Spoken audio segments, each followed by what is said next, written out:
வணக்கம் நண்பர்களே. இந்த வீடியோவில் நம்ம யாரை பற்றி அறிமுகப்படுத்த போகிறோன்னா, இந்திய வரலாற்று அறிஞர்களே மிக முக்கியமாக கருதப்படக்கூடிய தாமோதர் தர்மானந்தா கோசாம்பி என்பவரை பற்றி தான்.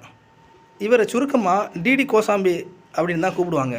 கணிதவியலார், புள்ளியியல் வல்லுநர், மரபியல் வல்லுநர், மொழியியல் வல்லுநர், வரலாற்று அறிஞர் என எண்ணற்ற திறமைகளை கொண்டிருப்பது தான் டிடி கோசாம்பி. 1930களில் பனாரஸ் இந்து யூனிவர்சிட்டியில் தன்னுடைய ஆசிரியர் பணியை துவக்கினார் கோசாம்பி அவர்கள்.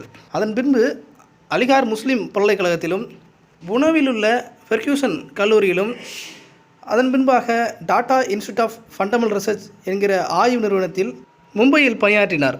புள்ளியியல், மொழியியல், கணிதவியல், மரபியல் என பல்வேறு துறைகளில் திறன் கொண்ட கோசாம்பி அவர்கள் வரலாற்று துறையில் வரலாற்றியல் பொருள் முதல்வாதம் என்கிற கண்ணோட்டத்தில் தன்னுடைய ஆய்வை செலுத்தினார்.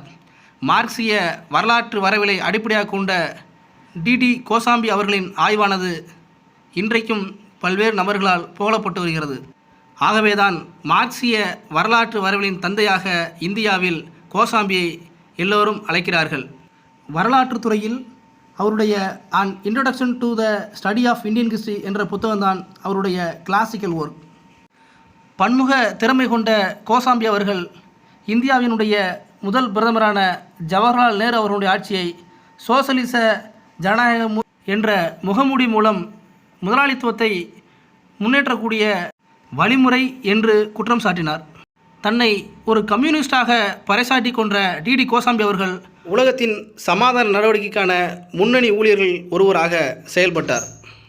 இந்திய அறிவு உலகத்திற்கு எண்ணற்ற படைப்புகளையும் பங்களிப்புகளையும் செய்திருக்கின்ற டிடி கோசாம்பியினுடைய நாமம் நீடூடி